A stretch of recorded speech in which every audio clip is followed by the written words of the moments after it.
L'ancien binoclard est le nouveau GOAT.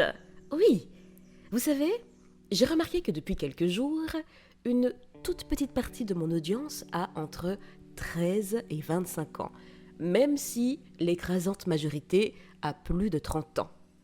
Et je me suis dit que ce petit pourcentage était suffisant pour que je leur adresse un message aujourd'hui, peu importe quand vous tomberez sur cette vidéo. L'éducation, la curiosité, l'apprentissage constant sont des sujets qui m'intéressent tout particulièrement. Au-delà de l'acting, de la musique, de l'entrepreneuriat aujourd'hui, j'ai aussi donné beaucoup de cours pour des profils très variés et dans différentes parties du globe. Mais vous savez ce qui est souvent revenu? Ce que j'ai observé dans les milieux scolaires, mais aussi parascolaires? Les moqueries incessantes des jeunes qui ne s'habillent pas avec les derniers vêtements de marque. Des jeunes qui avaient tout misé sur l'école pour quitter des situations familiales difficiles et parfois désastreuses, qui essuyaient des moqueries et des piques constantes parce qu'ils se croyaient plus intelligents que les autres. Vous voyez? Et ça se manifestait aussi par des cheveux tirés, de l'encre envoyée sur les t-shirts, des menaces pour avoir les bonnes réponses en ne fournissant aucun effort personnel. Et quoi qu'on en dise, se faire violenter à l'école, au lycée et dans une moindre mesure à l'université, parce qu'on a décidé de prendre ses études au sérieux ou de s'investir dans un projet conséquent, eh bien, ça laisse des traces. Hier encore, un monsieur me racontait combien ses camarades de l'époque, se sont moqués de lui quand il était plus jeune, parce qu'il n'avait qu'une seule paire de chaussures et des vêtements rudimentaires. Qui était ce monsieur, pensez-vous? Eh bien, ce monsieur est aujourd'hui médecin titulaire et investisseur immobilier avec d'autres projets plein la tête. Il est en couple et épanoui tant professionnellement que personnellement, malgré des débuts difficiles.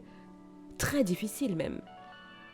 Et les fameux camarades qui se moquaient de lui, eh bien, il n'a aujourd'hui aucun contact avec eux et d'ailleurs, il ne se soucie pas de leur existence.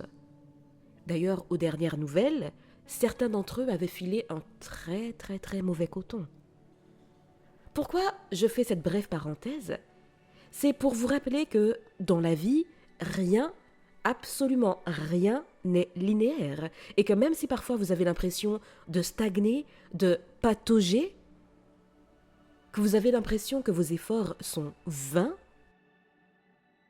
même si parfois vous vous retrouvez seul ou que vous finissez par envier vos camarades, poursuivez sur votre lancée. L'éducation et la connaissance sont deux des meilleures armes.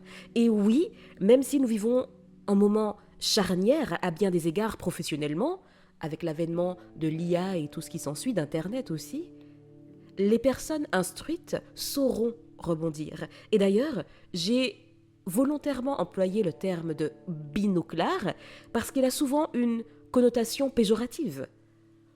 On pense presque instantanément à cet élève un peu chétif, un peu éteint, le nez dans ses livres, souvent au premier rang dans la classe ou fourré à la bibliothèque, et qui se faisait souvent embêter. Cher ami, le binoclard ou le faillot, ou quel que soit le terme à la mode pour désigner un élève studieux, n'a rien de mal en soi.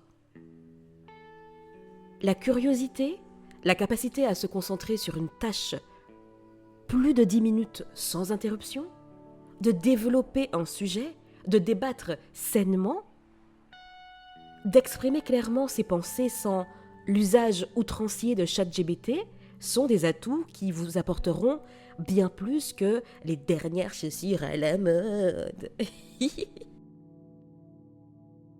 Au passage, la mode passe avec le temps et les vêtements dits à la mode ne vont pas à tout le monde. Mais ça, c'est un autre sujet pour un autre jour. J'ai dit ce que j'avais à dire. Sur ces quelques mots, je vous dis à bientôt et d'ici là, imposez-vous.